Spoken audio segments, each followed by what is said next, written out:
Hi friends, तुमचं तनुजास kitchen चॅनलमध्ये स्वागत आहे। बघू शकता आता पावसाळा सुरू झालेला आहे। पावसाळा सुरू झाला म्हणजे आपल्या घरातील लहान मुलं हट्ट करणारच कॉर्न चाटसाठी। चला तर मग आज आपण कॉर्न चाट बघूया, एकदम परफेक्ट अशा पद्धतीने आणि मुलांना आवडेल अशा पद्धतीने। नक्कीच ट्राय करा। प्लीज व्हिडिओ स्किप नका करू, व्हिडिओ पूर्ण बघा आणि रेसिपीला सुरुवात करूया। बघू शकता मी काही मकीचे दाणे घेतलेले, ते स्वच्छ पाण्यातून धुवून घेऊया।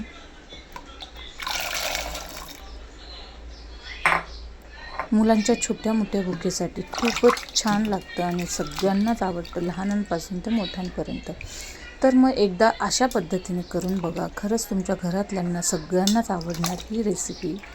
आणि कॉर्न चाट स्वच्छ पाण्याने धुवून घेतलेलं आहे। आता दुसरं पाणी घेऊन आपण त्याच्यात थोडंसं मीठ टाकून बॉईल करून घेऊया, म्हणजे कोणाला त्रास होणार नाही। आधी मकई शिजवून घ्यायचं आहे आपल्याला। त्याच्यात मी चवीनुसार मीठ टाकून घेणार आहे आणि झाकण लावून शिजवून घेऊया। बघू शकता इथं आपला मकई शिजलेला आहे।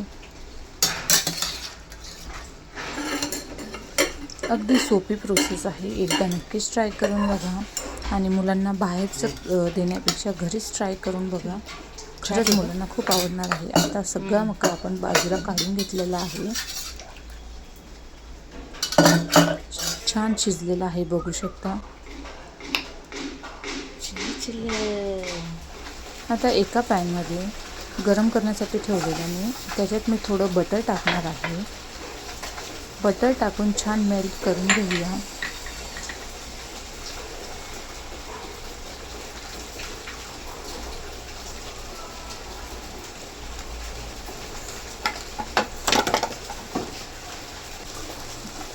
बघू शकता छान मेल्ट करून घेऊया। प्लीज व्हिडिओज कुठेही स्किप नका करू, व्हिडिओ पूर्ण बघा आणि मला कमेंट बॉक्समध्ये नक्कीच सांगा की रेसिपी कशी झाली ते। बघू शकता आपलं बटर छान मेल्ट झालेलं आहे। आता जे बॉईल केलेले कॉर्न होते आपण त्याच्यात टाकून छान फ्राय करून घेऊया। अगदी सोपी प्रोसेस आहे आणि झटपट होणारी प्रोसेस आहे। छोट्या मोठ्या भुकेसाठी तर खूपच बेस्ट आहे आणि मेन म्हणजे लहान मुलंसुद्धा खुश होणार आहे। थोडा चाट मसाला टाकूया, थोडा चिली फ्लेक्स आणि पेरी पेरी मसाला होता माझ्याकडे, तो देखील टाकूया चवीसाठी आणि छान मिक्स करून घेऊया। बाकीचं टाकायचं नाही आहे, तुम्हाला हवं असेल तर लाल तिखट टाकू शकता, पण मी लहान मुलांसाठी बनवलेलं आहे म्हणून मी लहान मुलांमुळे लाल तिखट टाकलेले नाही। चवीनुसार आता मीठ टाकून घेऊया थोडंसं, कारण आपण शिजताना मीठ टाकलेलं आहे म्हणून आता जास्त मीठ टाकायचं नाही, अगदी थोडंसं टाकायचं आहे। बघू शकता क्वांटिटी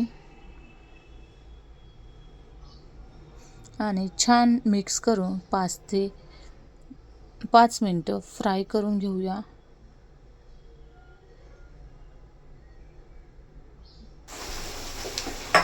जे एक्स्ट्रा पाणी आहे ते सगळं आटून घेऊया। बघू शकता आपला कॉर्न आता रेडी झालेला आहे। आता एका बाउलमध्ये काढून मुलांना सर्व करण्यासाठी घेऊया आणि सगळ्यांनाच आवडणारा असा हा पदार्थ आहे, स्नॅक्स आहे। एकदा नक्कीच ट्राय करा आणि व्हिडिओ जर आवडला असेल तर माझ्या चॅनलला लाईक करा, सबस्क्राईब करा आणि कमेंट करायला विसरू नका। थँक्यू।